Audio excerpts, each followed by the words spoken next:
want to know who we are? We are gentlemen of Japan. On many a vase and jar, on many a screen and fan,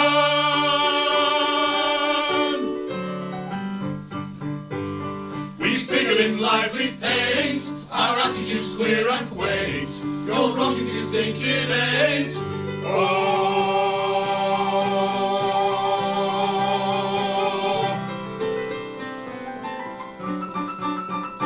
If you think we are worked by strings, like a Japanese marionette, you don't understand these things. It is simply court etiquette.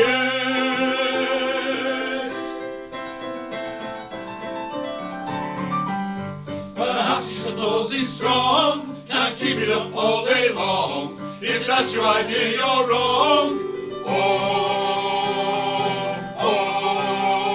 If that's your idea, you're wrong. If you want to know who we are gentlemen of Japan. On vase and jar, on screen and fan, on many, many, many, many, many, many, many, many a jar.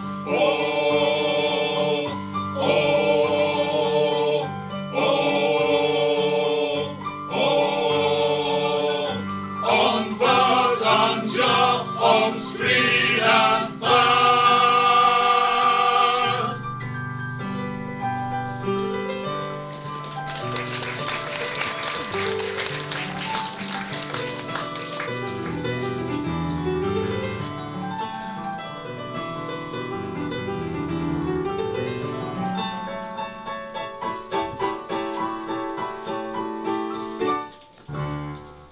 Gentlemen, I pray you tell me where a gentle maiden dwelleth named Yum Yum, the ward of Cocoa.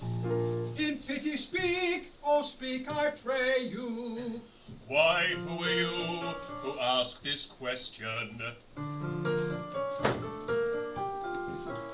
Come, gather round me, and I'll tell you.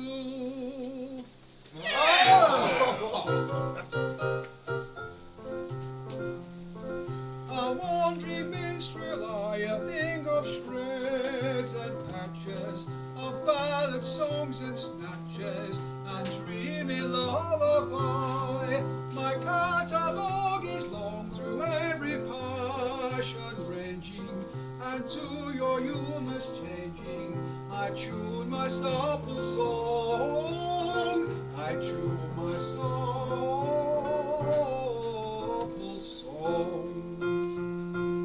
Are you in sentimental mood? I'll sigh with you. Oh, sorrow.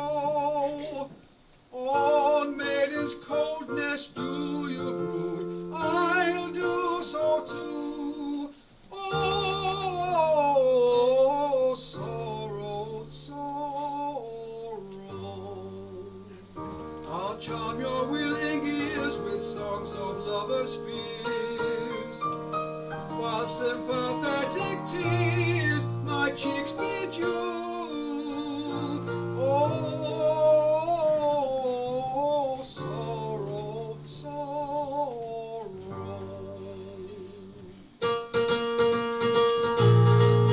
But if patriotic sentiment is wanted, my patriotic vow is cut and dried. For wherever country's bounded may be planted, all other local borders are defined. Our warriors in serried ranks assembled, never quit what they conceal it if they do. And I should be surprised if nations tremble before the mighty troops and troops of Tippoo. We shouldn't be surprised if nations tremble, tremble with alarm before the mighty troops, the troops of Tippoo. And if you call for a song of sea, we'll see the clap and call. They all behold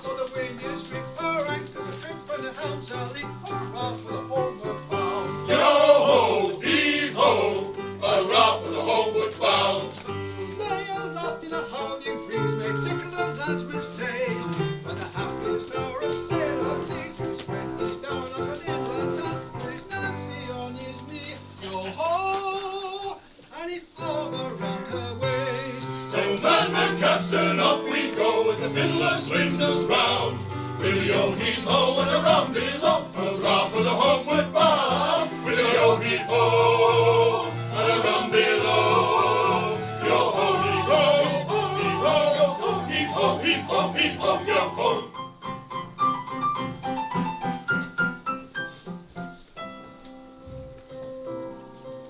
A wandering minstrel, I, a thing of shreds and patches, of ballads, songs and snatches, and dreamy lullaby, and dreamy lullaby. Oh, dreamy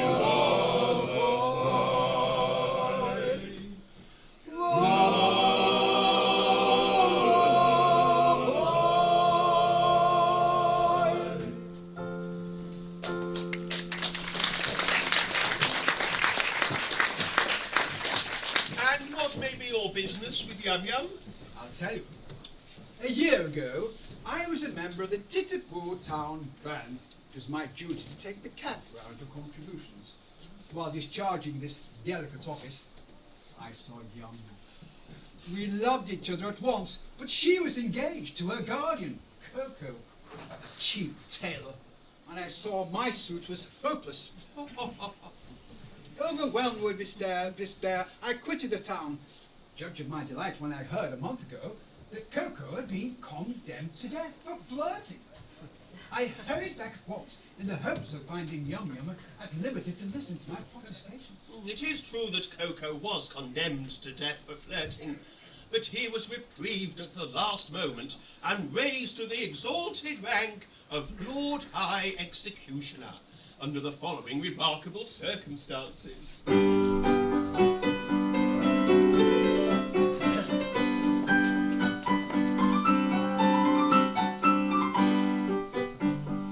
great Mikado, virtuous man, when he to rule our land began, resolved to try a plan whereby young men might best be steadied. So he decreed in words succinct that all who flirted, leered or winked, unless connubially linked, should forthwith be beheaded, beheaded, beheaded,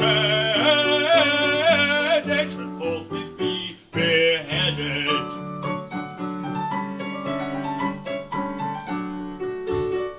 And I expect you'll all agree that he was right to so decree, and I right and you right, and all is right as right can be. And you are right, and we are right, and all is right as right can be. And all is right as right can be. Right as right can be.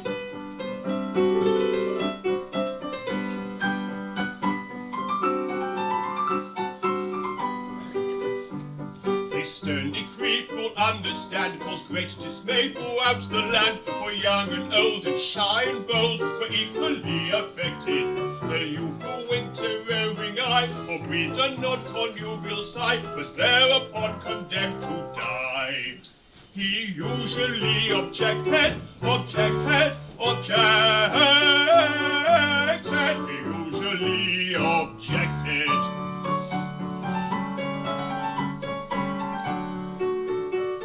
And you'll allow, as I expect, that he was right to so object, and I am right and you are right, and everything is quite correct. And you are right, and we are right, and everything is quite correct. And everything is quite correct. All is quite correct.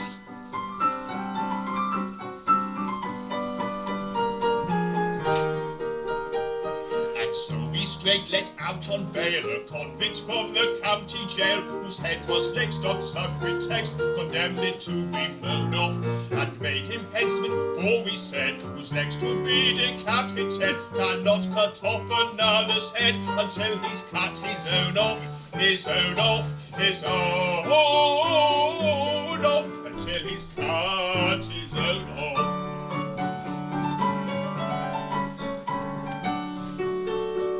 And we are right, I think we'll say, to argue in this kind of way, day. And I am right and you are right and all is right to Loo-a-lay. And you are right and we are right and all is right to Loo-a-loo-a-lay. And I am right and you are right and all is right.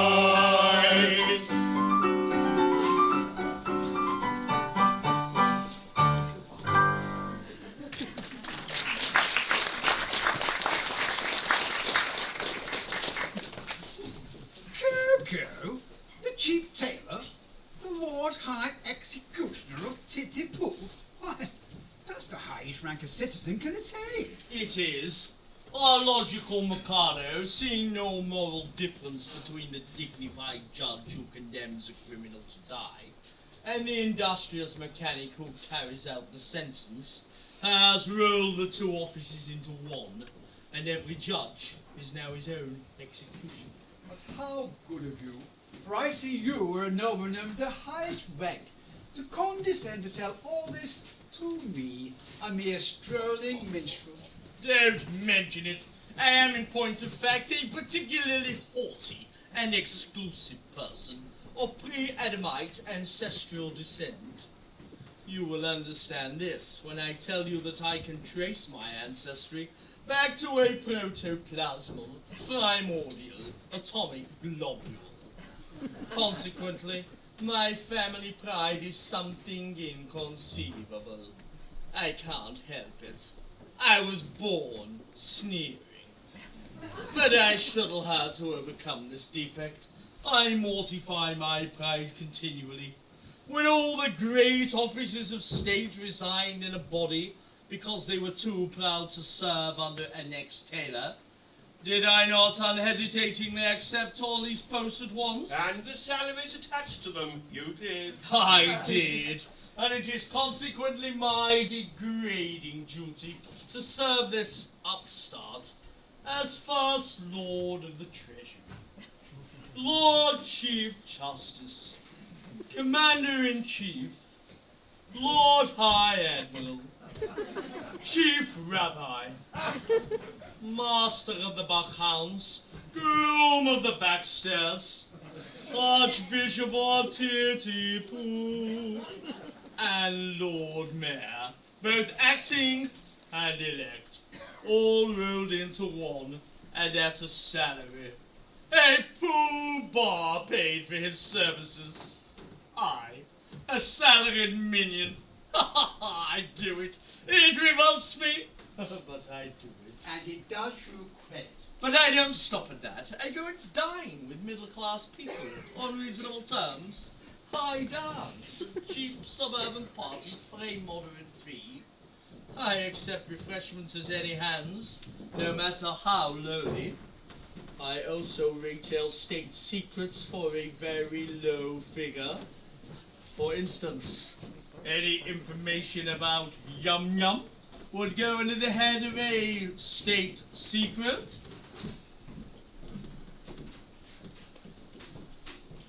Another insult, and I think a light one.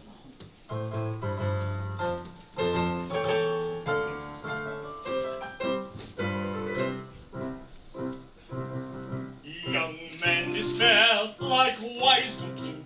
Yum Yum the fair, you must not woo. It will not do, I'm sorry for you. You very imperfect ablutioner. This very day from school, Yum Yum will went away and home would come with beat and drum and a rum-tum-tum to wed the Lord High Executioner. And the brass will crash and the trumpets play and the card that dash on the wedding day. She'll tumble away as all lover with the Lord High Executioner. And the brass will crash, and the trumpets play, and the cars will dash on the wedding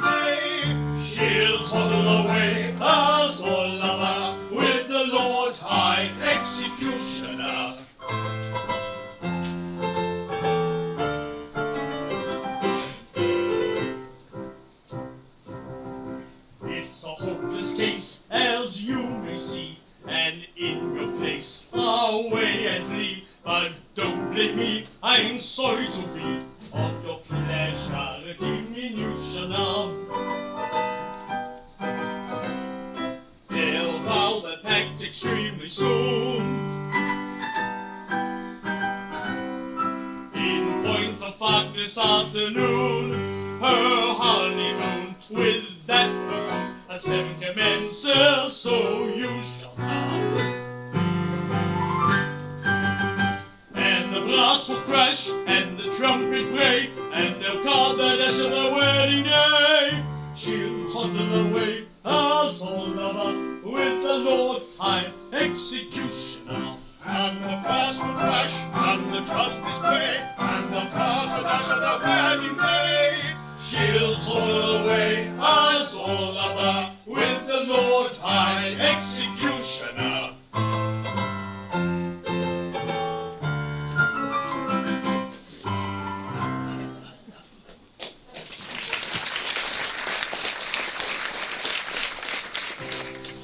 And how I journeyed for a month or nearly to find that yum whom I love so dearly.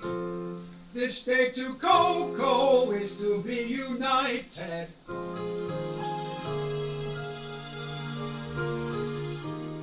The facts appear to be as you recited. But here he comes, equipped as to his station. He'll give you any further information.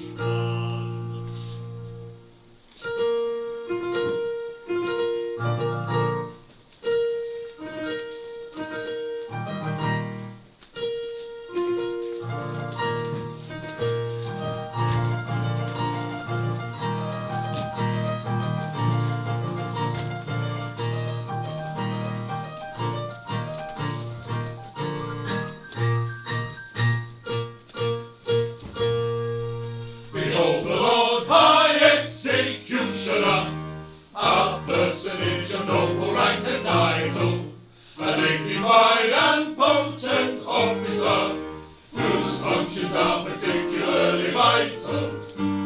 Defer to the Lord High Executioner. Defer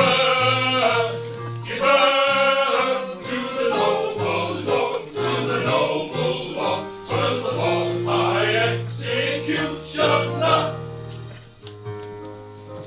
Taken from the county jail by a set of curious chances, liberated then on bail, on my own recognized answers, wafted by a favoring gale, as sometimes one is in trances, to a height that few can scale, save by London weary dancers, sure they never had a male. Under such like circumstances, so adventurous a tale which may rank with most romances. Taken from the county jail, Taken from the county jail, glorious liberated then on so they bail, never had a male, so adventurous a tale. Defer to the Lord High Executioner. Defer to the noble Lord, to the noble Lord High Executioner. Bow down to the Lord High Executioner. Defer to the noble Lord, the executioner.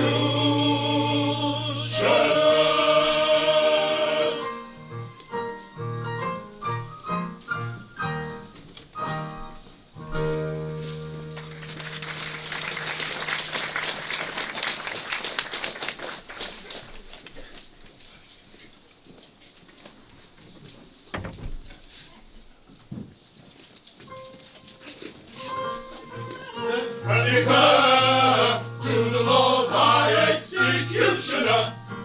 Defer defer to the noble lord, to the noble lord, high executioner, bow down, to the Lord, high executioner, defer, defer to the noble, noble lord, the executioner.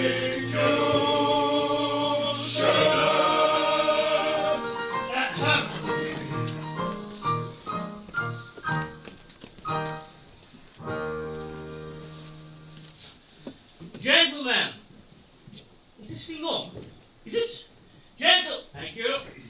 I am much touched by this reception. I can only trust that by a strict attention to duty, I shall ensure a continuance of those favours which it will ever be my study to deserve. If I should ever be called upon to act professionally, I am happy to think that there would be no difficulty in finding plenty of people whose loss would be a distinct gain to society at large.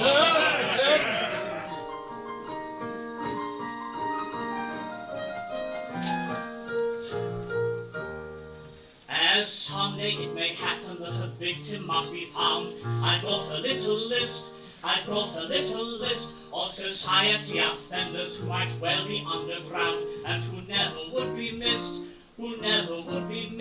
There's a theatre-goer's mobile which he answers when it rings, but totally ignores it when the track tracer pings. A silly sporting fan who thought that it was coming home, when all along he should have known it was going back to Rome. And contestants on those TV shows who tell you how they've kissed, but I don't think they'd be missed. They'd none of them be missed.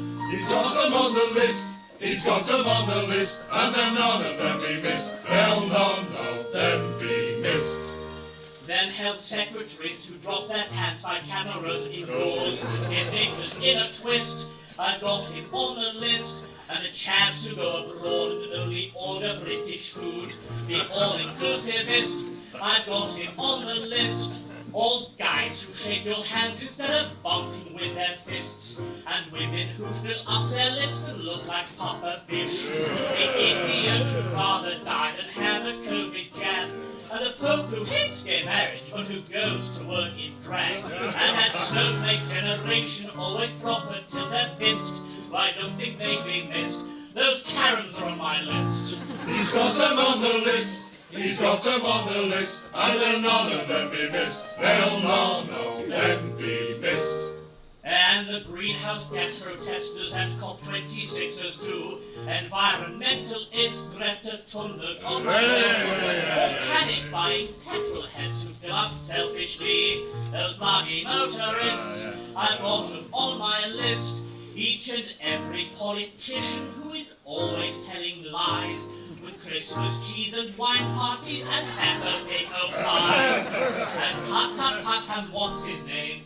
And also one I loathe, the idiot who'd actually vote for Michael Gove. But it really doesn't matter who you put on the list, they'd none of them be missed. They'd none of them be missed. You may put them on the list, you may put them on the list, and then none of them be missed. They'll none of them be missed.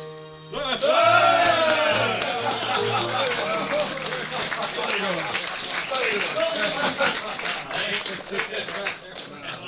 sense, thank you. Cuba! It seems that the festivities in connection with my approaching marriage must last a week. I should like to do it handsomely, and I want to consult you as the amount I ought to spend upon them. Certainly.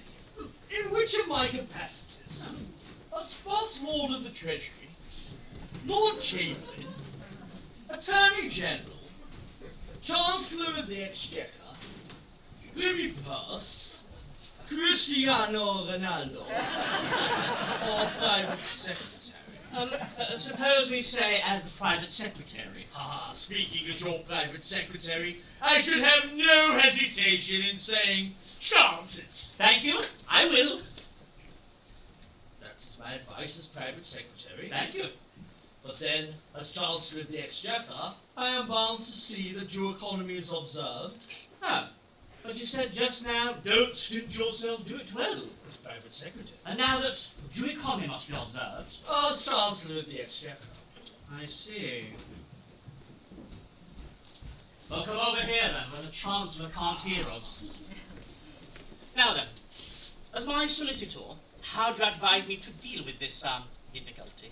As your solicitor, I should have no hesitation at all in saying, Chancellor. Excellent. Thank you. I will. But then, of course, as Lord Chief Justice, I am bound to see that the law isn't violated. I see. Well then, come over here, where the Chief Justice can't hear us. Now then, First Lord of the Treasury? As First Lord of the Treasury, I would propose a vote that would cover all expenses. If it were not that as leader of the opposition, it is my duty to resist it tooth and nail. But then, as Paymaster General, I should so cook the books that as Lord High Auditor, I should never discover the flaw. But then, as Archbishop of Titipu, it is my duty to renounce my dishonesty and give myself into my own custody as First Commissioner of Police. Hello, hello. That's extremely awkward. I didn't say that these distinguished persons couldn't be squared, but it is right to tell you that they couldn't be sufficiently degraded in their own estimation unless they were insulted with a considerable bribe. The matter shall have my careful consideration. But my bride and her sisters are approaching, and any little compliment on your part, such as an abject grovel and a characteristic Japanese attitude, would be esteemed favour. No money, no grovel.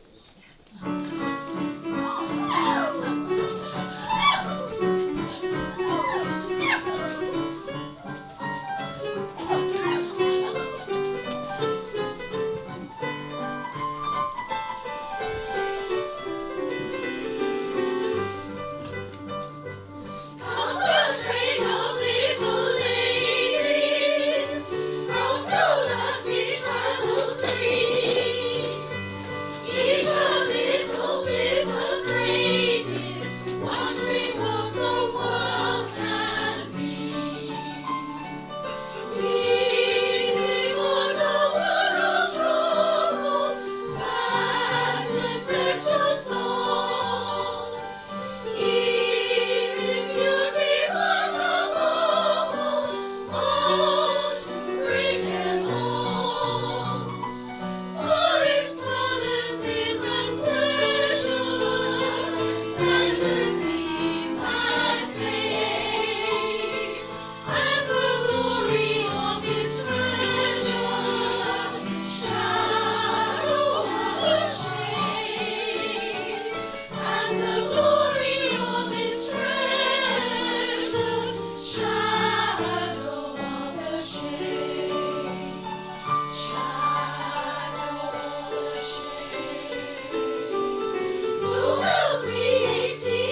It's a bit odd, isn't it? It is rather peculiar.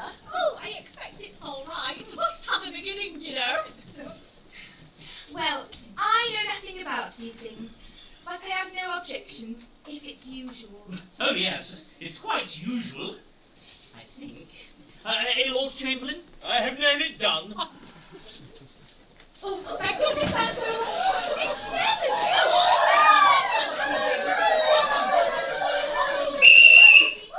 I beg your pardon. Will you present me? This is the gentleman who's the other One at a time, if you please. If you please. This is the gentleman who used to play so beautifully on the Marine Parade. Yes, I believe that was the name of the instrument. Sir, I have the misfortune to love your ward. Yum, yum. Oh, I know. I deserve your anger. Anger? Not a bit, my boy. Why, I love her myself. Charming little girl, isn't she? Pretty eyes, nice hair. A taking little thing altogether. Very glad to hear my opinion backed by a competent authority. Thank you very much. Goodbye. Take him away. I beg your pardon. What is this customer come to try on? That is a tremendous swell. Oh, it's alive. Go away, little girls, go away. Can't talk to little girls like you, there's dears. Now, allow me to present you, Pooh-Bah. These are my 3 wards. The one in the middle is my bride-elect. What do you want me to do with them? Mind, I will not kiss them. No, you shan't kiss them. A little bow, a mere nothing. You needn't mean it, you know.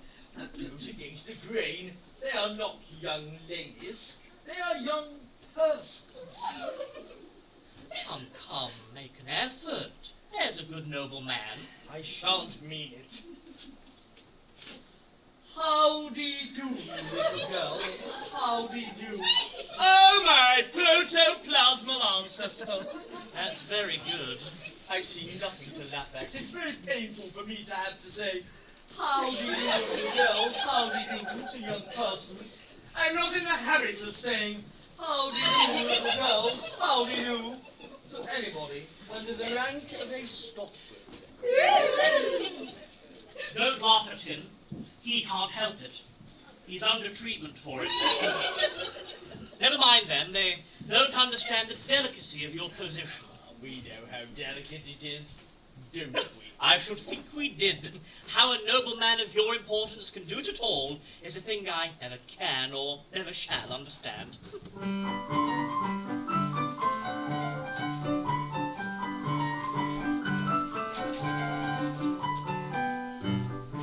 So please very much regret if we have failed in etiquette.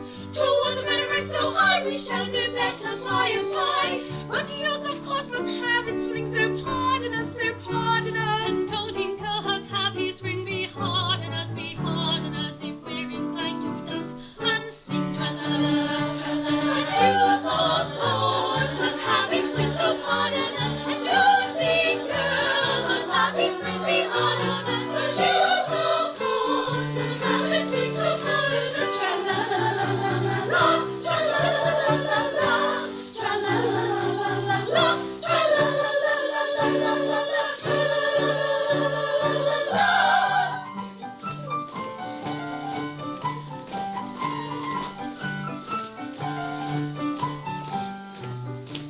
I think you're regretful that you cannot show too much respect towards a highly titled few, but nobody does, and why should you? That you that I should have its fling, it's hard on us, to what prerogative we cling, so pardon us, if we decline to dance and sing tra-la-la-la, tra-la-la-la, of course, must have its fling, so pardon us. And doting girls have its ring, be hard on us. But youth, of course, must have its fling, so pardon us. Tra-la-la-la-la-la, tra-la-la-la-la-la, tra-la-la-la-la-la, tra-la-la-la-la-la-la, tra-la-la-la-la-la.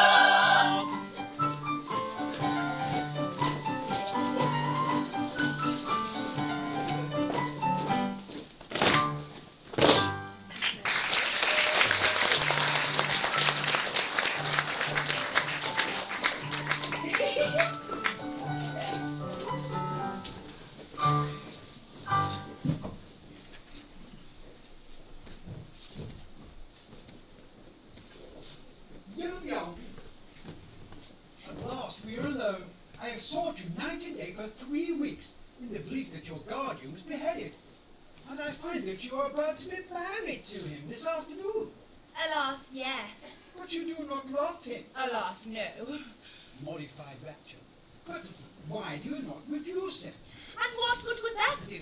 He's my guardian, and he wouldn't let me marry you. But I would wait until you were of age. You forget that in Japan, girls do not arrive at the age of discretion until they are 50. True. From 17 to 49 are considered years of indiscretion.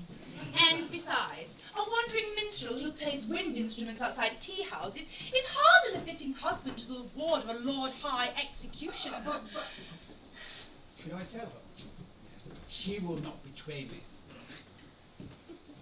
What if it should prove that after all, I am no musician? There, I was certain of it directly I heard you play. What if it should prove that I am no other than the son of His Majesty, the Mikado? The son of the Mikado? But why is your Highness in disguise? And what has your Highness done? And will your Highness promise to never do it again? Some years ago, I had the misfortune to captivate Katisha, an elderly lady of my father's court. She misconstrued my customary affability into expressions of affection and claimed me in marriage under my father's law. My father, the Lucius Junius Brutus of his race, ordered me to marry her within a week, or to perish ignominiously on the scaffold. That night I fled his court, and, assuming the disguise of a second trombone, I joined the band in which you found me, where I had the happiness of seeing you. If you please, your Highness had better not come too close. The laws against flirting are excessively severe. But we are quite alone, and no one can see us. Still, that doesn't make it right. To flirt is capital. It is capital. And we must obey the law. Deuce take the law. I wish it would, but it won't. If it were not for that, how happy we might be. Happy indeed. If it were not for the law, we should now be sitting side by side. Like that. Instead of being obliged to sit half a mile off. Like that. We should be gazing into each other's eyes like that. Breathing sighs of unutterable love. Like that. If it wasn't for the law. If it wasn't for the law. As it is, we can't do anything of the sort. Not for worlds. Being engaged to Coco, you know. Being engaged to Coco.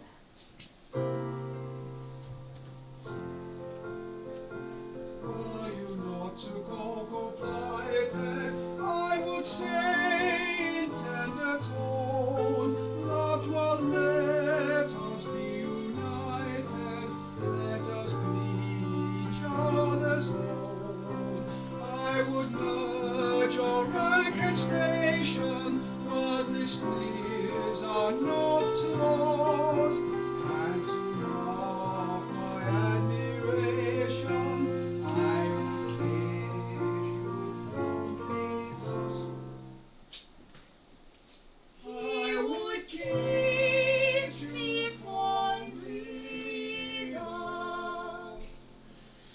But as I'm engaged to Coco, to admiration must come Foco. Would distantly be no Choco, and for yam I should get Toco. Toco. So in spite of all temptation, such a thing I'll not discuss, and on no consideration will I kiss you for only thus. Will I kiss you fondly thus? Let me make it clear to you, this is what I never do. This, oh this, oh this, oh this, this is what I never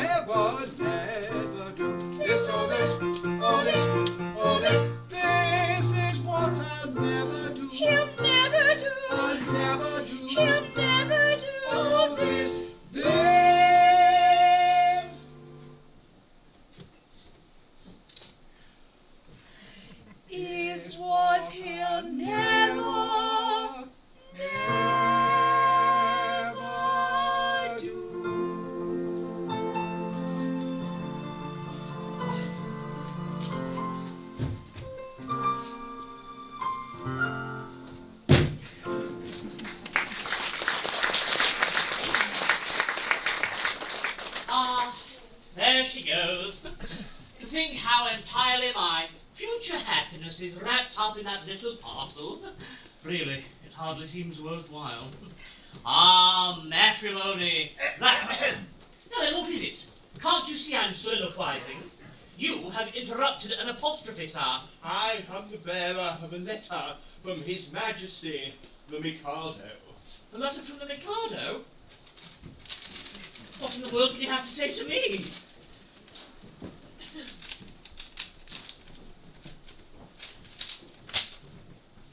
It's in Japanese. We are Japanese. Oh! Oh! Here it is at last. I thought it would come sooner or later. The Mikado is struck by the fact that no executions have taken place in Titipu for a year, and he decrees that unless somebody be beheaded within a month, the post of the Lord High Executioner shall be abolished, and the city reduced to the rank of a village. That will involve us all in irretrievable ruin. Yes, there's no help for it. I shall have to execute somebody at once. The only question is, who shall it be?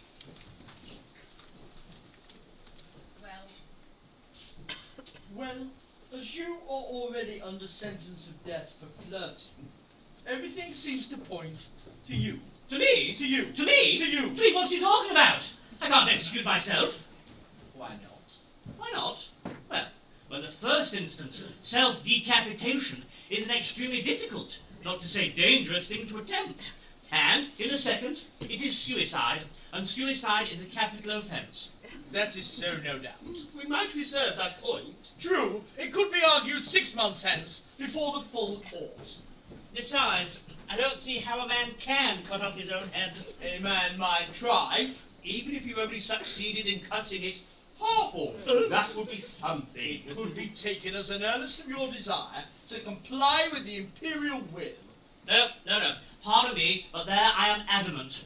As official headsman, my reputation is at stake, and I can't consent to embark on any professional operation unless I see my way to a successful result. This professional conscientiousness is highly creditable to you, but it places us in a very awkward position. My good sir, awkwardness of your position is grace itself compared with that of a man engaged in the act of cutting off his own head. Well, I am afraid that unless you can obtain a substitute... A substitute? Oh, substitute, certainly. Nothing easier. Poobah, I appoint you the Lord High Substitute. Such an appointment would realize my fondest dreams. But no, at any sacrifice, I must set bounds to my insatiable ambition. I am so proud if I allowed my family pride to be my guide. I'd volunteer to quit this sphere instead of you in a minute or two. But family pride must be denied and set aside and mortified and mortified. My brain it teems with endless schemes, both good and new, for titty-poo, for titty-poo. But if I flit the benefit that I diffuse, the town would lose. Now every man to aid his clan should plot and plan as best he can. I heard one day a gentleman say that criminals who are cut in two can hardly feel the fatal steel, and so are slain without much pain. If this is true, it's jolly for you. Your courage school to bid us adieu. I am so proud. My brain it teems I have with an endless family schemes, time both to good and occupy. new, but if I flit the benefit that I diffuse, the town would lose. Now every man to aid his clan should plot and plan as best he can. And so, although I'm ready to go, it recollects 'twere disrespected I neglect to thus effect this aim direct. So I object. And so, although I wish to go and quickly pine and blackly shine and take the line of a hero fine with grief condign, I must decline. And go and show both friend and foe how much you dare. I'm quite aware it's small affair, yet I declare I take your share, but I don't much care. I must, I take your share, but I don't such much. I take your share, but I don't such much. I take your share, but I don't such much. Yes, I must enchant, I must enchant. To sit in someone's house in a dull dark block, in a pestilential prison with a lifelong lock, awaiting the sensation of a short chop shop from a cheap and chippy chopper on a big black flock. To sit in solemn silence in a dull dark dock, in a pestilential prison with a lifelong lock, awaiting the sensation of a short chop shop from a cheap and chippy chopper on a big black flock. A dull dark dock, a lifelong lock, a short chop shop, a big black block. To sit in solemn silence in a pestilential prison and awaiting the sensation from a cheap and chippy chopper on a big black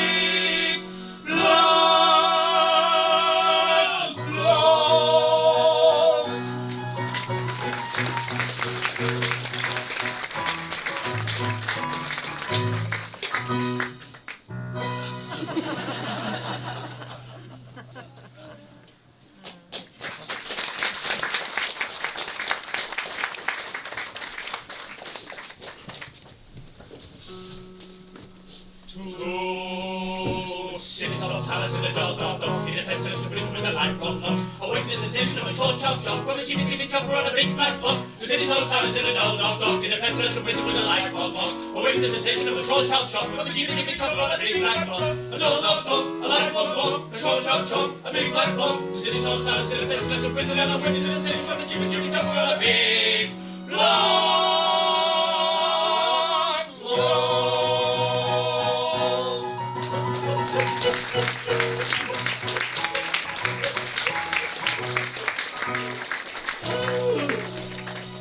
Alas, poor Coco!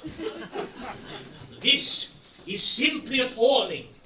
I, who allowed myself to be respited at the last moment, simply in order to benefit my native town, am now required to die within a month, and that at the hand of a man whom I have loaded with public honor. Is this gratitude for you? Is this the Royal Shakespeare Company? Go away, sir! How dare you? Oh, will I never be permitted to soliloquize? Oh, go on. Don't mind me. Here, what are you going to do with that rope? I'm going to terminate an unendurable existence. Terminate your existence? Nonsense. What for? Because you're going to marry the girl I adore. Oh, nonsense, sir. I won't permit it. I am a humane man, and if you attempt anything of the kind, I shall order your instant arrest. Come, sir. Desist at once, or I shall summon my guard. That's absurd. If you attempt to raise the alarm, I instantly perform the happy dispatch with this dagger. Oh, why? This is horrible. You cold-blooded scoundrel. Are you aware that in taking your life, you are committing a crime? Which? Ah, substitute. What's the matter? Is it absolutely certain that you are resolved to die? Absolutely. Will nothing whatever shake your resolution? Nothing. Threats, entreaties, prayers, all useless? All. My mind is made up. Well, then if you really mean what you say, and you are absolutely resolved to die, and if nothing whatever will shake your determination, don't spoil yourself by committing suicide, but be beheaded handsomely at the hands of the public executioner. I don't see how that would benefit me. You don't? Observe. You'll have a month to live, and you'll live like a fighting cock at my expense. When the day comes, there'll be a grand public ceremonial. You'll be the central figure. No one will attempt to deprive you of that distinction. There'll be a procession, bands, a dead march, bells tolling, all the girls in tears. Yum, distracted. And then when it's all over, general rejoicings and a display of fireworks in the evening. You won't be there to see them, of course, but they'll be there all the same. Do you think Yum Yum would really be distracted by my death? Oh, bless you, I am convinced of it. She's the most tender-hearted little creature alive. I should be sorry to cause her pain. Perhaps, after all, if I withdrew from Japan and travelled in Europe for a couple of years, I might contrive to forget her. No. I don't think you could forget Yum Yum so easily. And after all, what is more miserable than a love-blighted life? True, Life without Yum Yum? Why, that seems absurd. and yet there are a good many people in the world who will have to endure it. Poor devils, yes. You are quite right. I'm right not to be of their number. I won't know their number. Noble fellow! I'll tell you how we'll manage it.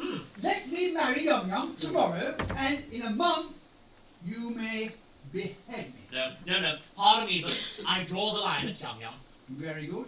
If you can draw the line, so can I. Oh, stop, wait a moment. Be reasonable. How can I consent to your marrying Yum Yum if I am to marry her myself? My good fellow, she'll be a widow in a month. You can marry her then. Oh, yes, that's true. Of course, I quite see that.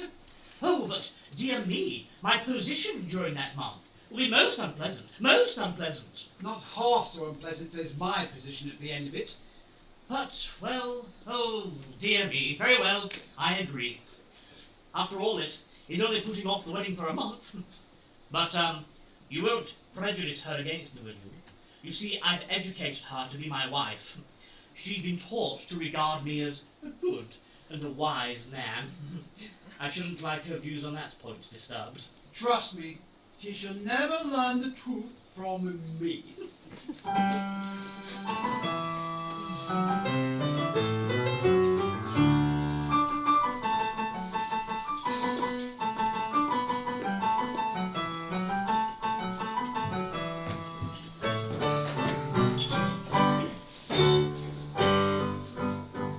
With aspect stern and gloomy stride,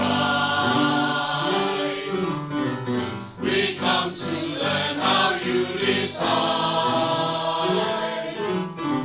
Don't hesitate, your choice to name.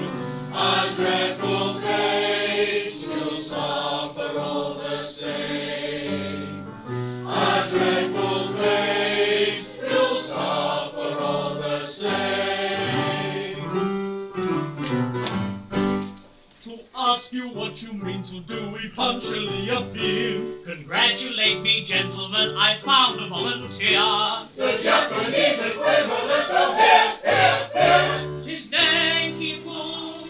Hail Nanki-Poo! I think he'll do. Yes, you do. He yields his life if I'll Yum Yum surrender. Now I adore that girl with passion tender, who could not yield her with her ready will, or her a lot, if I did not adore myself with passion tender still, with passion tender still. Ah, yes, he loves himself with passion tender still. Take her, she is yours.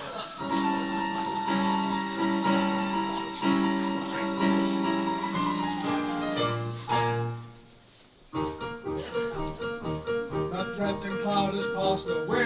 Let us rise the dawning day. For the night may come too soon. Yet a month of afternoon. Then let the throng of joy advance with laughing song and merry dance. And let the throng of joy advance with laughing song and merry dance. With laughing song and merry dance. With laughing song. With joyous shout and ringing cheer. Inaugurate the victory. Joyous shout and ringing cheer. Inaugurate the victory.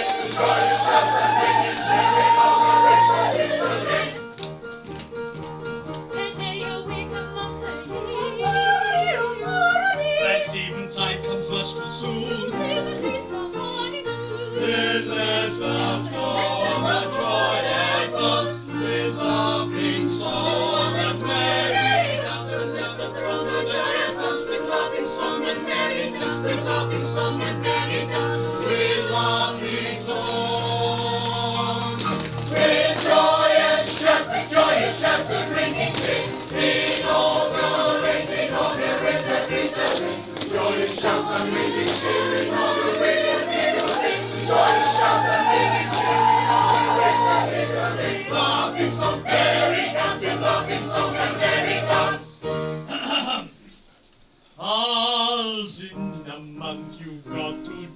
if Coco tells us true. To an empty compliment to cry long like Tonanky Poo. But as 1 month you have to live as fellow citizen. This toast with 3 times 3 will give long life.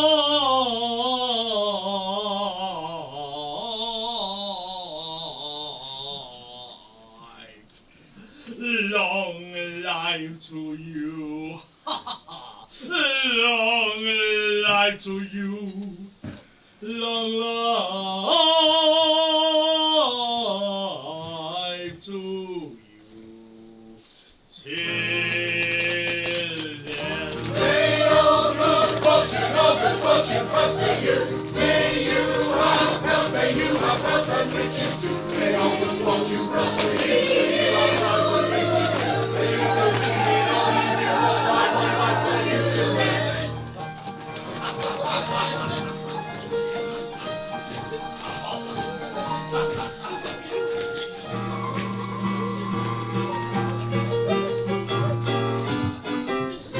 You never cease, assist me, all of you. Why resist this evil light, rain light on our festivities? I claim my perjured lover, Yankee Poo. Oh, fools are shunned the lights that never glow. Oh, leave the deadly work undone. Come back, oh shallow fool, come back to joy. Away, away, ill-favored one. Oh, 'tis Katisha, the maid of whom I told you. No, you shall not go. These arms shall thus enfold you. Oh, fool that fearst my hand of joys, oh, blind that fearst no echoed poise, oh, beast that grudges the half the whole, oh, beast that grudges the slightest toll. Thy heart unbind, oh, fool, oh, blind, give me my bliss, oh, rash, oh, base. Thy heart unbind, give me my bliss, oh, fool, oh, blind, oh, rash, oh, base. My heart unbind, give me my place. If she's thy bride, restore her place. Oh fool, oh blind, oh rash, oh base. Pig cheek that rulest where wisdom serves, bright eye that foolest heroic nerve, whose lip that scornest the law-laden years, smooth tongue that warnest who rightly hears. Thy doom is nigh, pig cheek, bright eye. Thy nail is rung, rose lip, smooth tongue. Thy doom is nigh, thy nail is rung, pink cheek, bright eye, rose lip, smooth tongue. Thy doom is nigh, thy nail is rung. It's true her tail, thy nail is rung. In cheek, bright eyes, rose lips, smooth tongue. It's true her tail, thy nail is rung. It's true her tail, thy nail is rung. Thy nail is rung.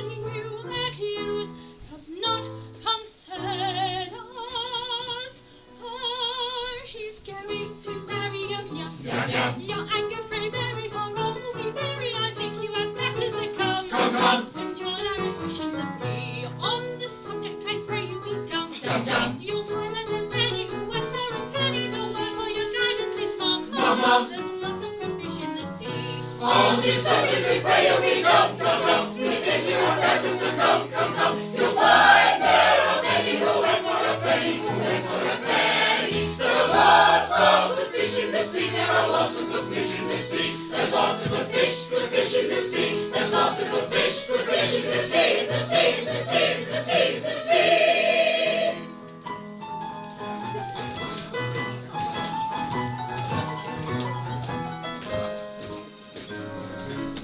Get out of my way!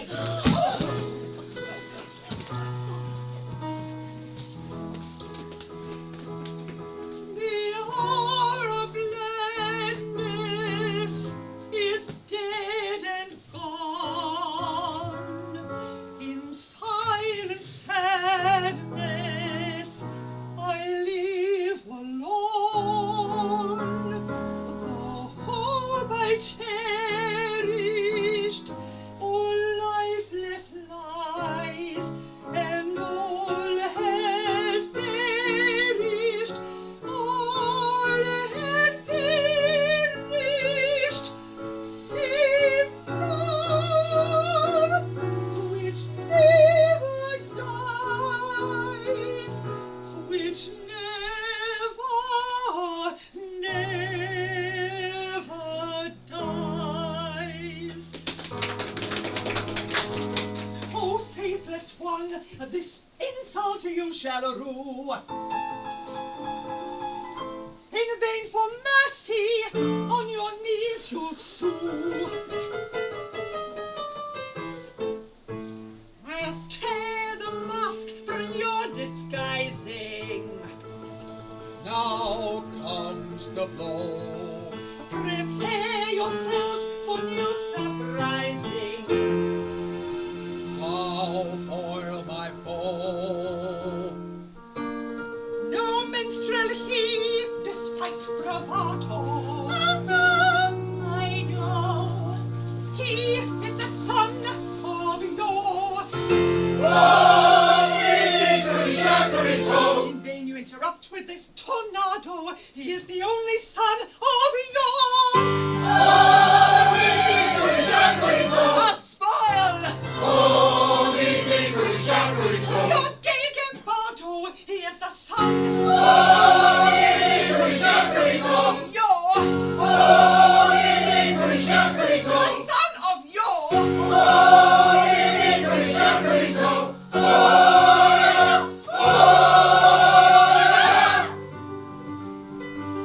Ye torrents roar, ye tempests howl, your rough outpouring angry scum. Do ye your worst, my vengeance fall, shall rise triumphant over all. We'll hear no more moment helps to joy we soar despite your scout. The echoes of our festival to rise triumphant over all. Prepare for woe, ye haughty roads, and once I go, Mikado once. How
Braid the raven hair with the supple tress. Deck the maiden fair in her loveliness. Paint the pretty face, style the coral lips. Emphasize the grace of the ladyship.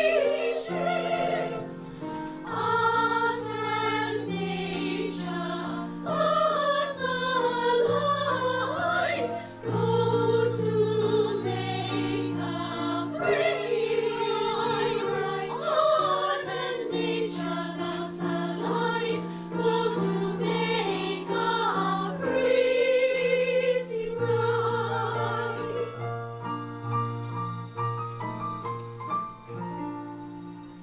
Sit with downcast eye, let it brim with dew. Try if you can cry, we will do so too. When you're soft and sad, like a frightened roe, flutter little heart, color come and go. Modesty at marriage tide well becomes a pretty bride. Modesty at marriage tide well becomes a pretty bride.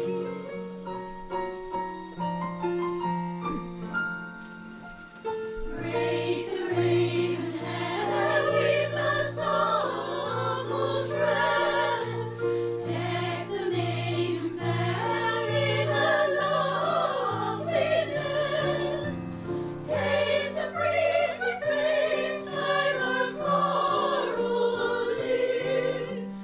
Emphasize the grace of the ladyship.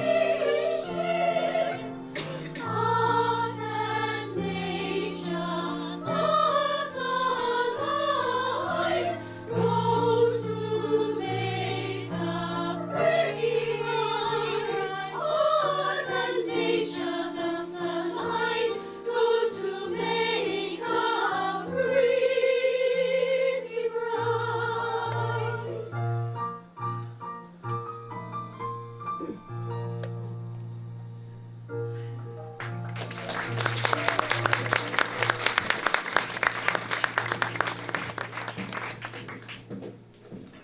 Yes, I am indeed beautiful. Sometimes I sit and wonder, in my artless Japanese way, how it is I am so much more attractive than anyone else in the whole world. Could this be vanity? No. Nature is lovely and rejoices in her loveliness. I am a child of nature and take after my mother.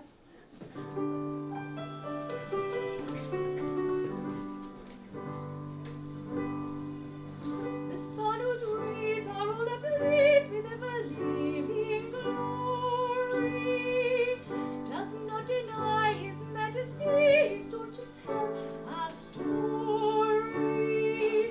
He does exclaim, I blush for shame, so kindly be indulgent, but fears a bold in fiery gold.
and she lights up well, so I for one just blame her.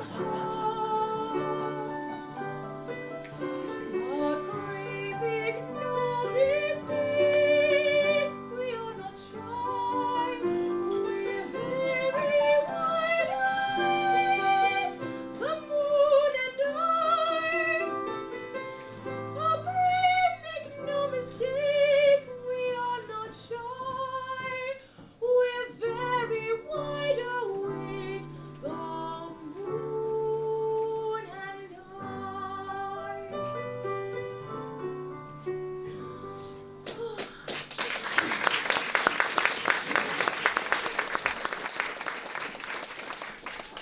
Yes, everything seems to smile upon me, and to be married today to the man I love best, and I believe I'm the very happiest girl in Japan. The happiest girl indeed, for she is indeed to be envied who has attained happiness in all but perfection. In all but perfection.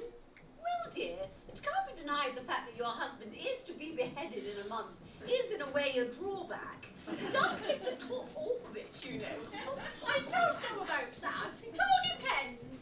At all events, he will find it a drawback. Not necessarily. Bless you. It all depends. I think it's very indelicate of you to speak of such a subject on such a day. If my married life is to be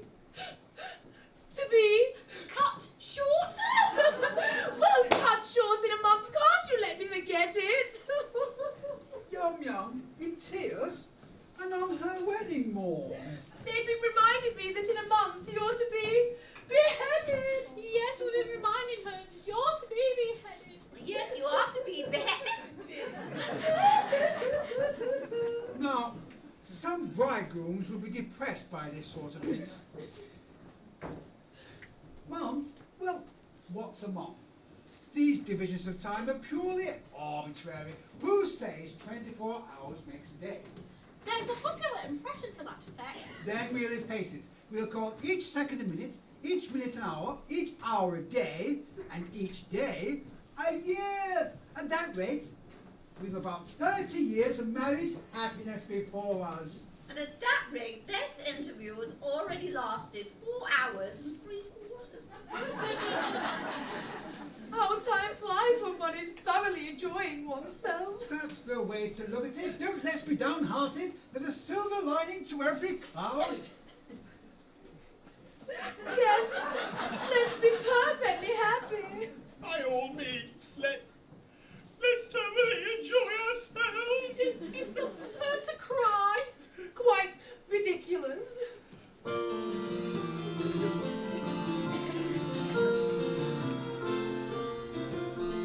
Brightly dawn the wedding day. Joyous how we give thee greeting, with a heart of fleeting. Fickle moment, prithee say, fickle moment, prithee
be distressing you. Never mind, I must get used to it. Only please, do it by degrees. Begin by putting your arm around her waist.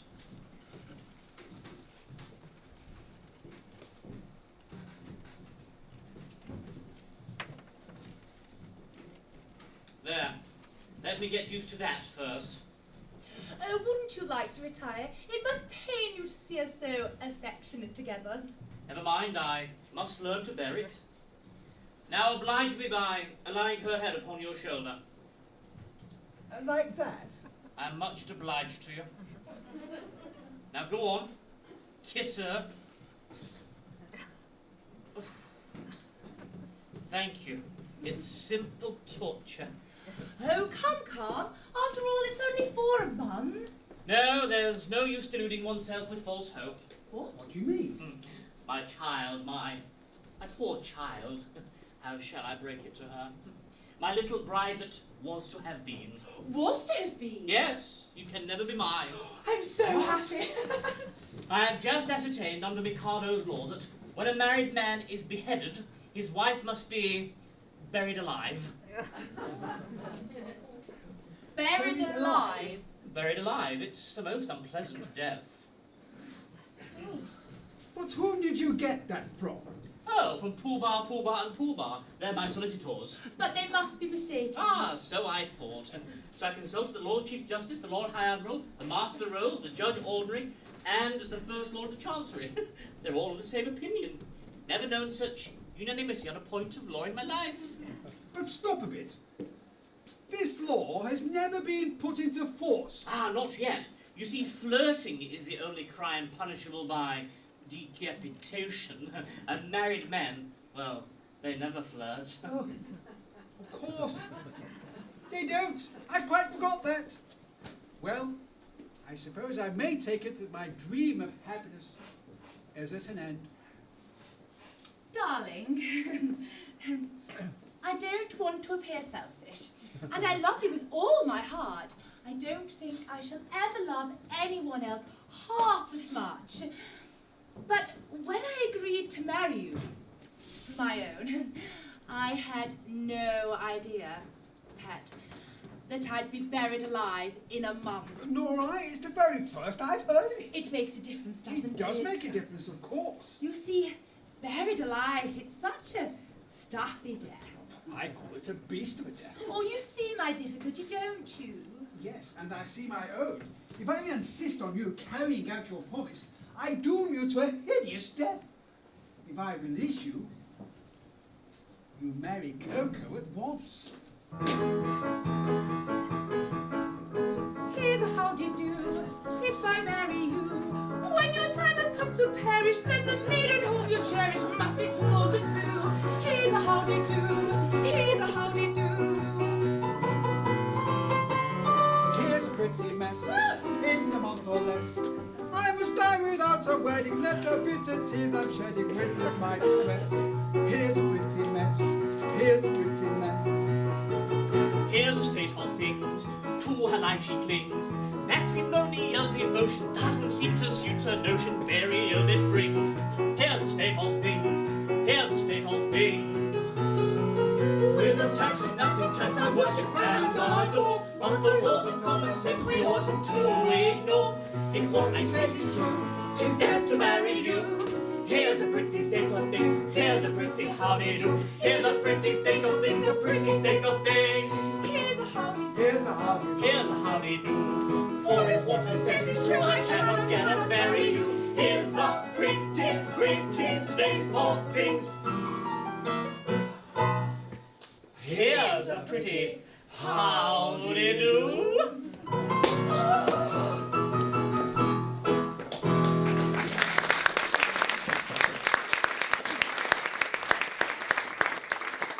My poor boy, I'm really very sorry for you. Thanks, old fellow, I'm sure you are. You see, I'm quite helpless. I quite see that. I can't conceive anything more distressing than to have one's marriage broken off at the last moment. Still, you shan't be disappointed for a wedding. You shall come to mine. That's awfully kind of you, but that's impossible. Why so? Today, I die. What do you mean? I can't live without Yum Yum. This afternoon I performed a happy dispatch. No, pardon me, but I can't allow that. Why not? Why, hang it all. You are under contract to die at the hands of the public executioner. If you kill yourself, what's to become of me? Why, I shall have to be executed in your place. Blah, blah, blah. It would certainly seem so. Now then, Lord Mayor, what is it? The Mikado and his suite are approaching the city and will be here in 10 minutes. The Mikado? He's coming to see whether his orders have been carried out. Now look here, you see this is getting serious. A bargain's a bargain, and you really mustn't frustrate the ends of justice by committing suicide. As a man of honour and a gentleman, you are bound to die ignominiously by the hands of the public executioner. Very well then. Behead me.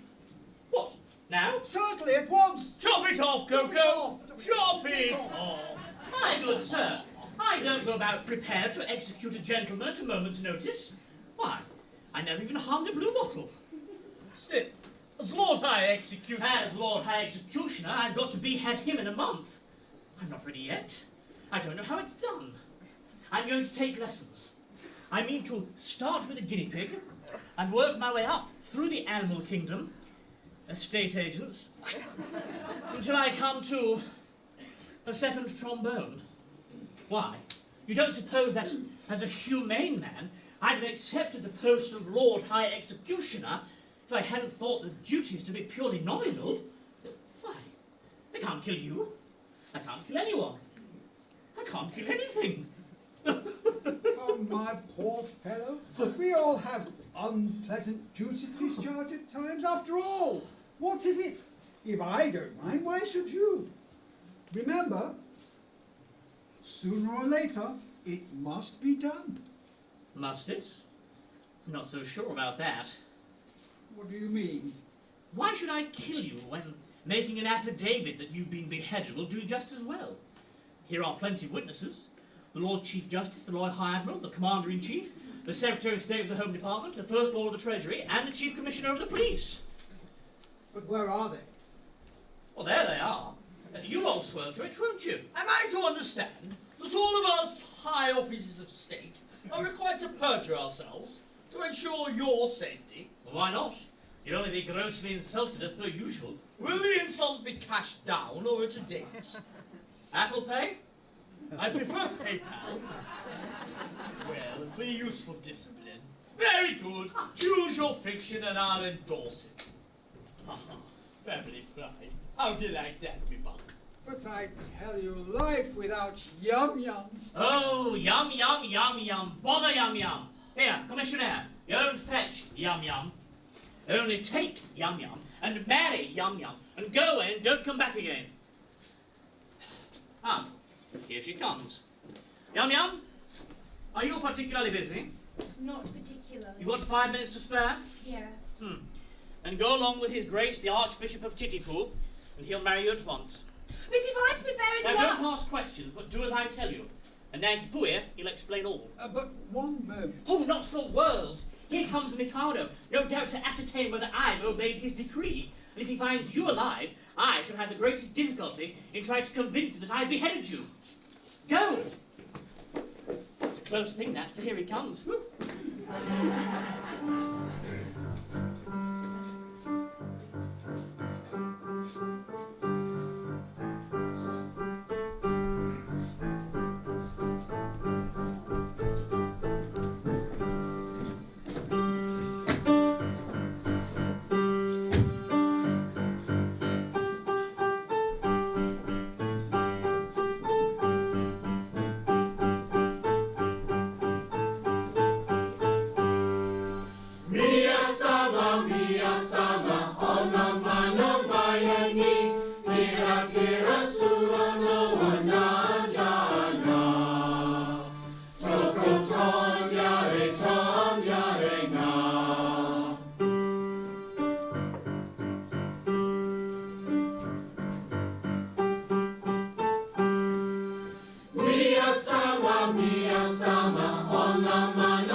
expect. I'm the Emperor of Japan. And I'm his daughter-in-law elect. He'll marry his son, he's only got one, to his daughter-in-law elect. My morals have been declared particularly correct. But they're nothing at all compared to those of his daughter-in-law elect. Bow, bow to his daughter-in-law elect. Bow to his daughter-in-law elect.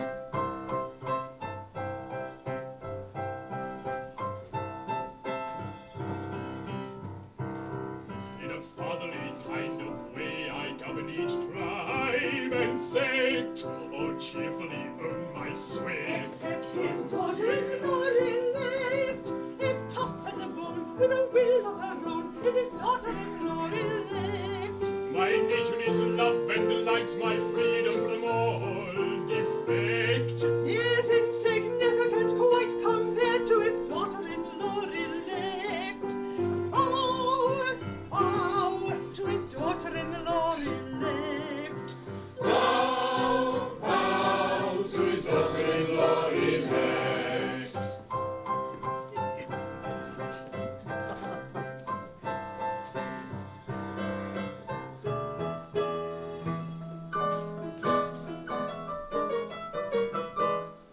A more humane Mikado never did in Japan exist. To nobody's second, I'm certainly reckoned a true philanthropist.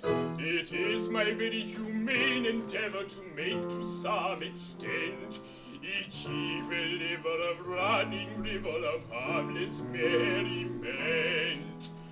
My object all sublime I shall achieve in time, to let the punishment fit to the crime, the punishment fit to the crime, and make each prisoner pent, unwillingly represent a source of innocent merriment, of innocent merriment. For prosy dull society sinners who chatter and bleat and bore are sent to hear sermons from mystical Germans who preach from 10 till 4. The amateur tenor whose vocal filling is all desire to shirk shall during off hours exhibit his powers to madam to swords waxwork.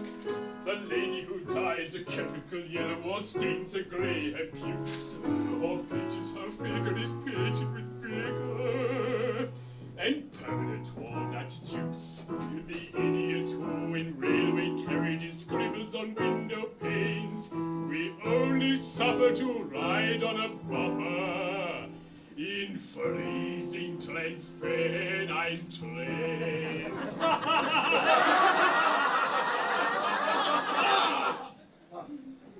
My object all sublime I shall achieve in time, to let the punishment fit the crime, the punishment fit the crime, and make each prisoner pent, unwillingly represent a source of innocent merriment, of innocent merriment. His object all sublime he will achieve in time, to let the punishment fit the crime, the punishment fit the crime, and make each prisoner pent, unwillingly represent a source of innocent merriment, of innocent merriment. The advertising quack who wearies with tales of countless cures, his teeth I've enacted shall all be extracted by terrified amateurs. The music hall singer intends a series of messes and fugues and ups, while barking to woven with Spohr and Beethoven at classical Monday pops. The billiard sharp whom anyone catches his tunes extremely hard, he's made to dwell in a dungeon cell, on a spot that's always barred, and there he plays extravagant matches in fiddler's finger stalls, on a cloth untrue, with a twisted cue, and elliptical billiard balls.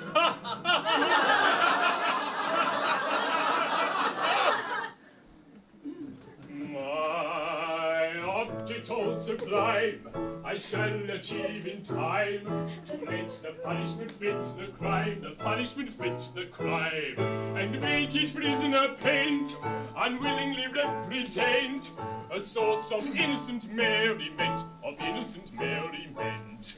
His object all sublime, he will achieve in time, to let the punishment fit the crime, the punishment fit the crime, and make it prisoner paint, unwillingly represent a source of innocent merriment, of innocent merriment.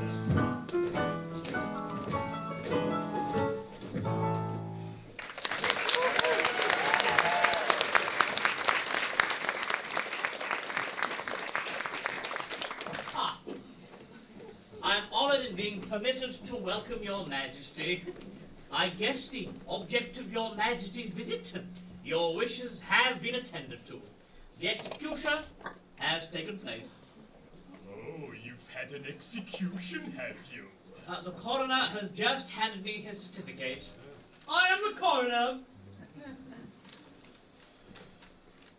And this is the certificate of his death.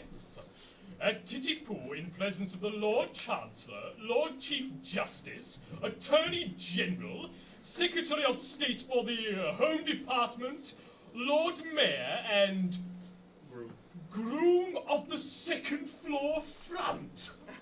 They were all present, Your Majesty. I counted them myself. Oh, very good house. I wish I'd been in time for the performance. A tough fellow he was, too. A man of gigantic strength. His struggles were terrific. It really was a remarkable scene. Describe it.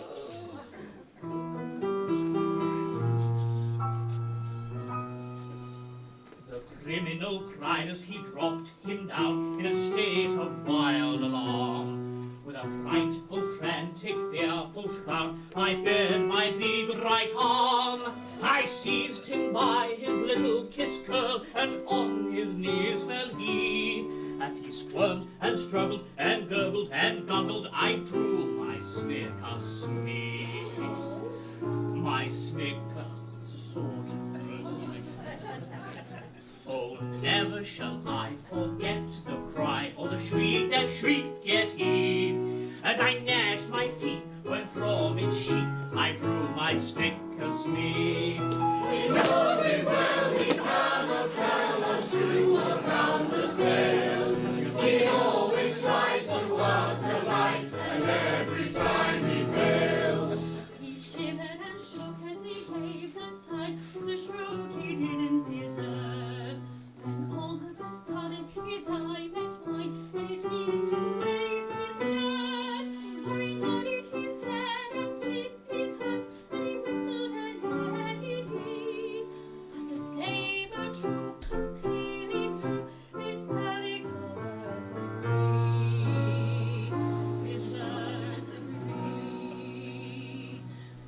Man's afraid a beautiful maid is a cheering sight to see, and it's so and sad was soon by sight to me. The terrible tale and it caused a sound so true, he quite agrees. That is exact from all the fact amounts to our disease. Never would have said that head was dead, for its own and dead was he. It stood on its neck with a smile well bred, and bowed 3 times to me. It was none of your impudent henos, was formulas could be. We clearly knew the deference due to a man of pedigree. Of pedigree. And its own, I vow, this deathly bow was a touching sight to see. Though drunk was yet, it couldn't forget that deference due to me. His haughty youth, these tales were true, whenever he finds it pays. And in this case, it all took place exactly as he says. Exactly, exactly, exactly, exactly as he says.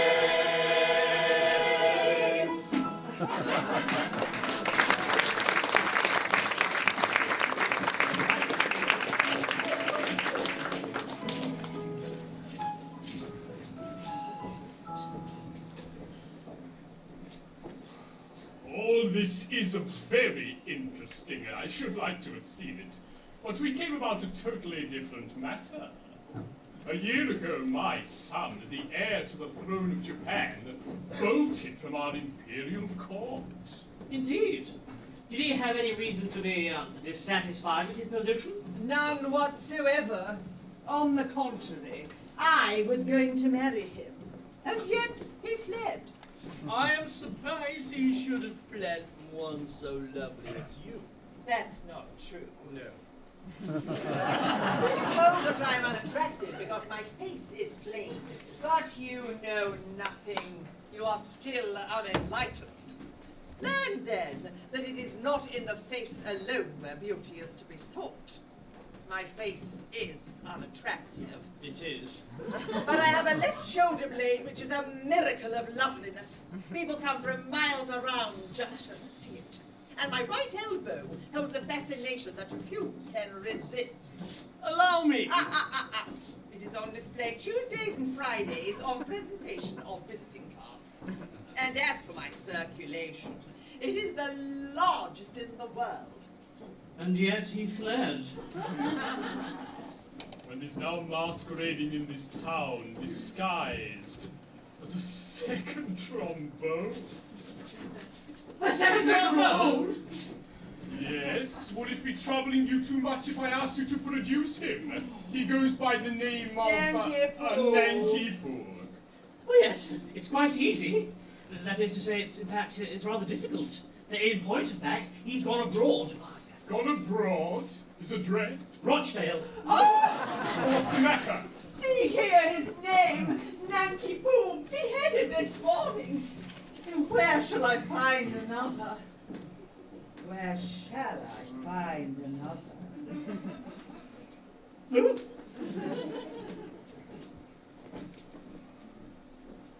Dear, dear, dear. This is very tiresome. My poor fellow, in your anxiety to carry out my wishes, you have beheaded the heir to the throne of Japan. I beg to offer an unqualified apology. I desire to associate myself with that expression of regret. We really hadn't the least notion. Of course you hadn't to. How could you? Oh, come, come, my good fellow, don't distress yourself. It was no fault of yours. If a man of exalted rank chooses to disguise himself as a second trombone, then he must take the consequences. Oh, it really distresses me to see you take on so. I've no doubt he thoroughly deserved all he got. We are infinitely obliged to your majesty. Much obliged, Your Majesty. Very much obliged, Your Majesty. Obliged not a bit. Don't mention it. How could you tell? No, of course. We couldn't tell who the gentleman really was. It wasn't writ on his forehead, you know. It might have been on his pocket handkerchief, but the Japanese don't use pocket handkerchiefs.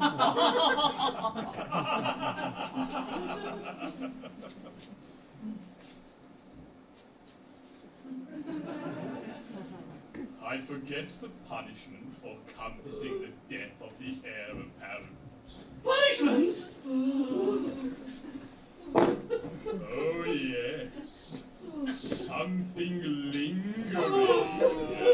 With boiling oil in it, I fancy. Oh, something of that sort. I think boiling oil occurs in it. Oh, but I'm not sure. I know it's something humorous. Yes, but lingering! With either boiling oil or melted lead. Oh, come, come, don't fret. I'm not a bit angry. If your majesty will accept our assurance, we had no idea. Of course. I knew nothing about it. I wasn't there. That's the pathetic part of it. Unfortunately, the fool of an act says, compassing the death of the heir apparent. There's not a word about a mistake. No. Or not knowing. No. Or having no notion. No. Or not being there. No. There should be, of course. Yes. Oh, but there is. Oh. That's the slovenly way in which these acts are always drawn. However, cheer up, it'll be all right. I'll have it altered. Next session. Oh. Now, let's see about your execution. Will after luncheon suit you? Can you wait till then? Oh, yes. We can wait till then. Oh, then we'll make it after luncheon. I don't want any luncheon. I'm really very sorry for you all, but it's an unjust world, and virtue is triumphant only in theatrical performances.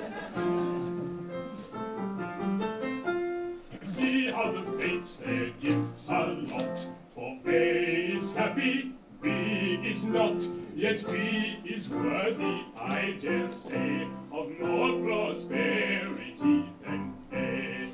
Is B more worthy? I should say is worth a great deal more than A. Yet A is happy, oh so happy, laughing ha ha, chaffing ha ha, nectar quaffing ha ha ha, ever joyous, ever gay, happy undeserving A, ever joyous, ever gay, happy undeserving A.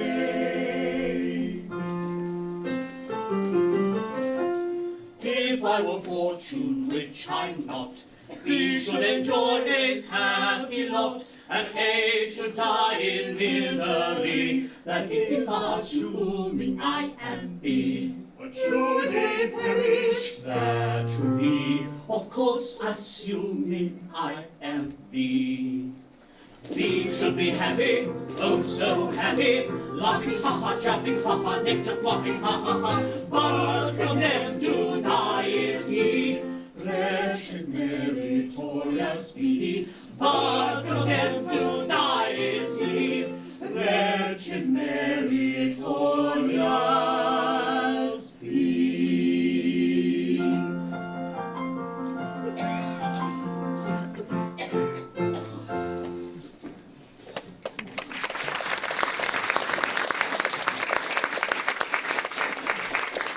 Well, a nice mess you've got us into. What with your nodding of head and the deference due to a man of pedigree, pah! Really corroborative detail, intended to give artistic verisimilitude to an otherwise bald and unconvincing narrative. Corroborative detail, indeed. Corroborative fiddlesticks. With you, you're just as bad as he is.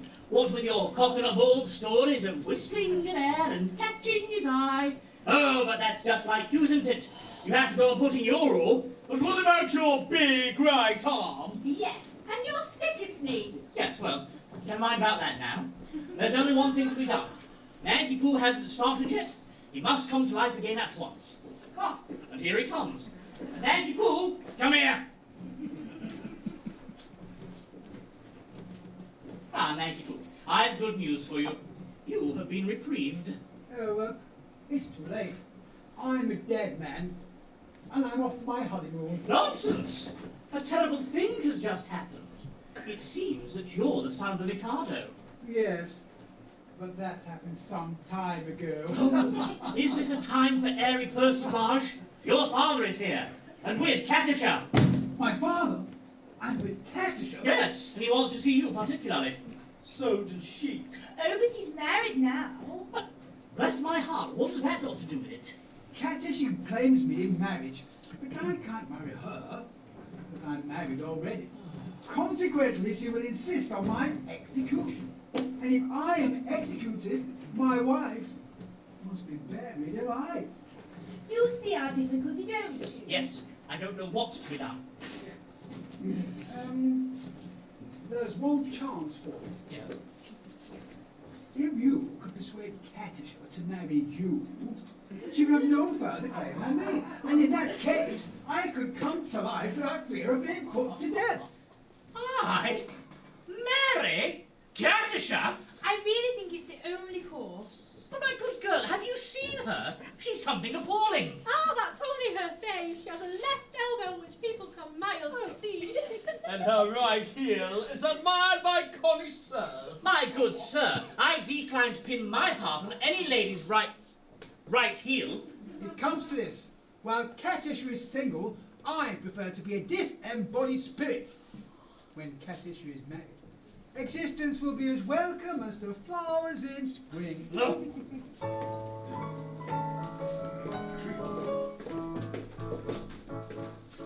The flowers that bloom in the spring, tra-la, bring promise of merry sunshine.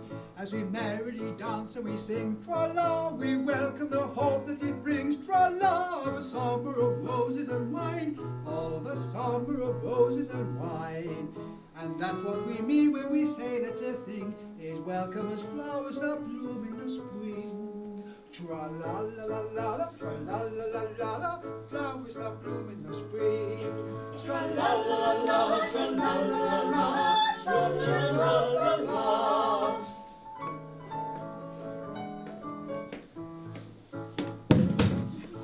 The flowers that bloom in the spring, tra-la, have nothing to do with the case. For I've got to take under my wing, tra-la, a most attractive old thing, tra-la, with a caricature of a face, with a caricature of a face. And that's what I mean when I say or I sing. Oh, bugger, the flowers that bloom in the spring, tra-la-la-la-la, tra-la-la-la-la, oh, bother the flowers of spring. Tra-la-la-la, tra-la-la-la-la. Tra-la-la-la-la.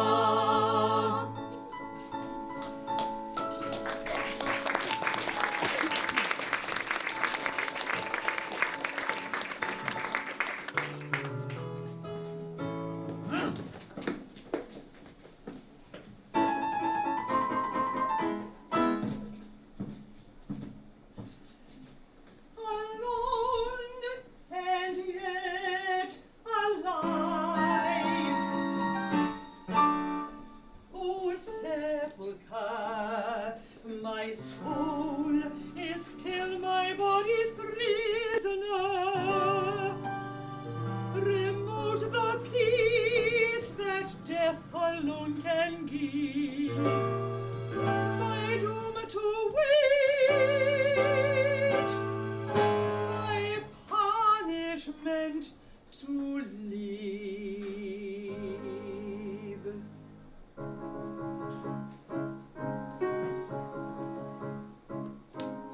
Hearts do not break, they sting and ache, for old love's sake, but do not die.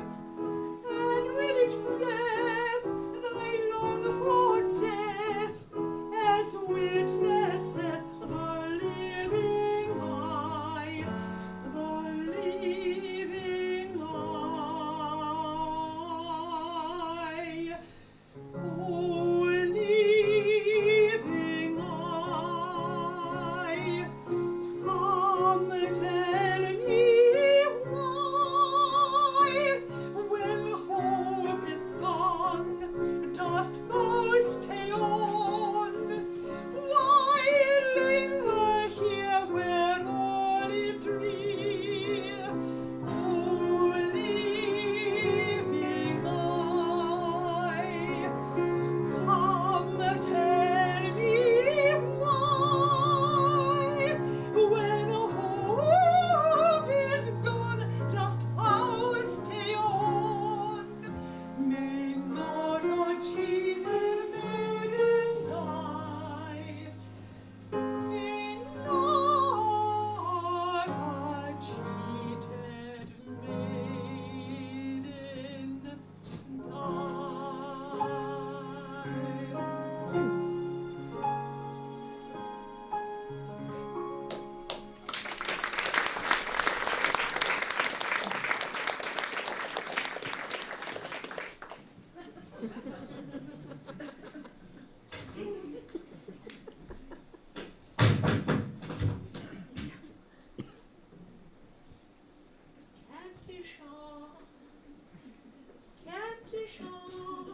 Ah, the miscreant who robbed me of my love.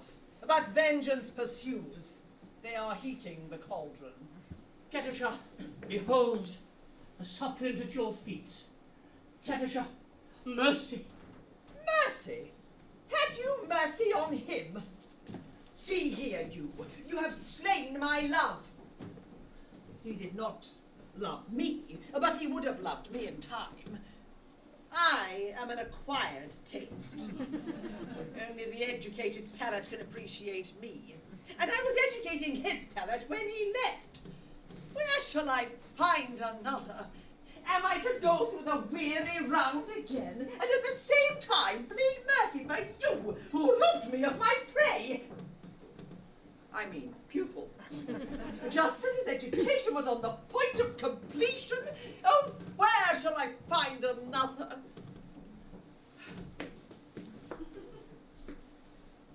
Here? Here. What? Katusha, for years I have loved you with a white-hot passion, which is slowly but surely consuming my very vitals. Ah! Shrink not from me. Katusha, if there is aught of woman's mercy in your heart, turn not away from a love-sick suppliant whose every fibre thrills at your tiniest touch. True it is that, under a poor mask of disgust, I have endeavoured to conceal a passion whose inner fires are broiling the soul within me. But the fire will not be smothered. It defies all attempts at extinction, and, breaking forth all the more eagerly from its long restraint, it declares itself in words that will not be weighed, cannot be schooled, and should not be too severely criticised. Katusha, I dare not hope for your love, but I cannot live without it. Darling, You, whose hands still reek of the blood of my betrothed, you dare to utter protestations of love to the woman you have so foully wronged? I do. Accept my love at once, or I perish on the spot. Oh, go to. Who knows so well as I that no one yet died of a broken heart? You know not what you say. Listen.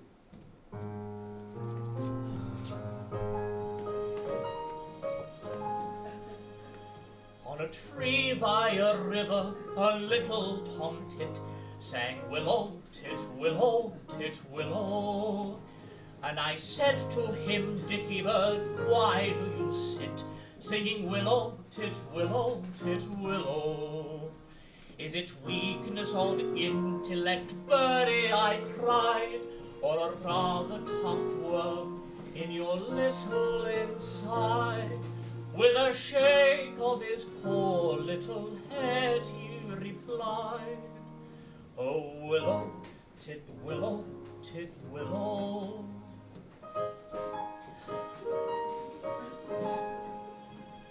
He slapped at his chest as he sat on that bough, singing willow, tit, willow, tit, willow. And a cold perspiration bespangled his brow, oh, willow, tit, willow, tit, willow. He sobbed and he sighed and a gurgle he gave, then he plunged himself into the billowy wave, and an echo arose from the suicide's grave. Oh, willow, tit, willow, tit, willow.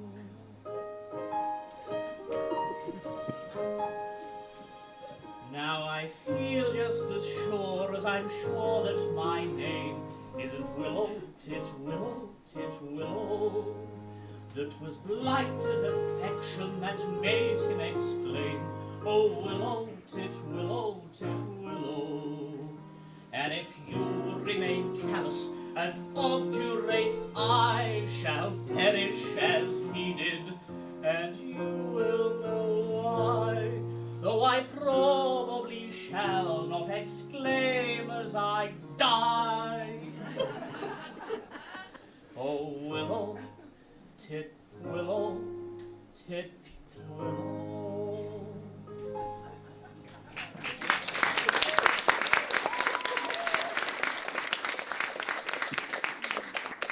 Did he really die of love? He really did. And all on account of a cruel little hen? A poor little fellow. It's an affecting tale and quite true. I knew the bird intimately. Did you? Oh, he must have been very fond of her. His devotion was something extraordinary. Poor little chap. And if I refuse you, you will go and do the same. Oh, at once? Oh, no, please, anything but that.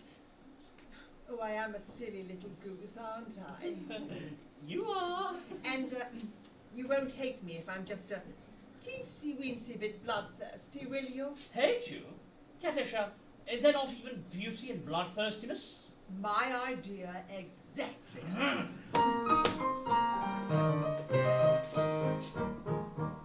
There is beauty in the valor of the blast. There is grandeur in the crowning of the gale. There's an elegant outpouring when the lion is roaring and a tiger is lacking of his tail. Yes, I like to see a tiger from the Congo or the Niger, and especially when lashing of his tail. Volcanoes have a splendor that is grim, and earthquakes only terrify the drones. But to him who's scientific, there is nothing that's terrific in the forming of a flight of thunder goats. Yes, in spite of all my meekness, if I have a little weakness, it's a passion for a flight of thunderbolts. If that is so, sing daddy down daddy, it's evident that our tastes are one. Away we'll go and merrily marry Lord Parliamentary till day is done.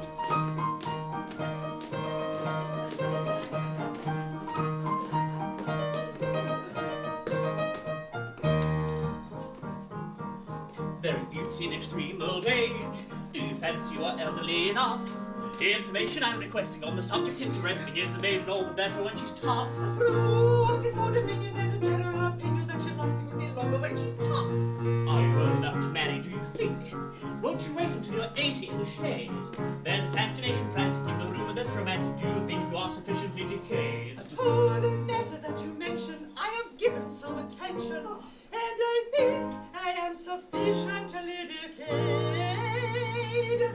If that is so, sing daddy down daddy, it's evident that our tastes are one. Away we'll go and merrily marry more parliamentary till day is done. If that is so, sing daddy down daddy, it's evident that our tastes are one. Away we'll go and merrily marry more parliamentary till day is done. Ding daddy down daddy, we'll merrily marry more parliamentary till day is done.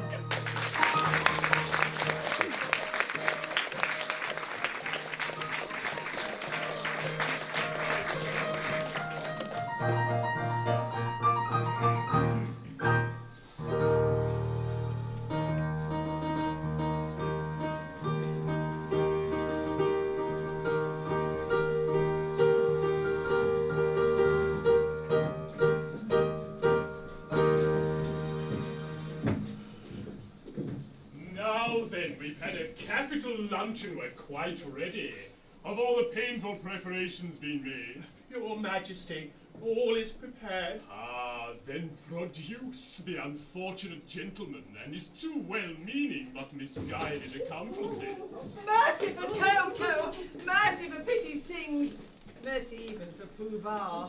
I beg your pardon, I don't think I quite caught that remark. Mercy, even for Pooh Bah.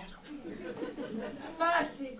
My husband that was to have been is slain, and I have just married this miserable object. Oh, you've not been long about it. We were married before the registrar. I am the registrar. I see, but my difficulty is that, as you have slain the heir apparent. The heir apparent is not slain. Bless my heart, my son. And your daughter-in-law elected. Traitor! You have deceived me! Yes, you are entitled to a little explanation, but I think you will give it better whole than in pieces. Your Majesty, it's like this.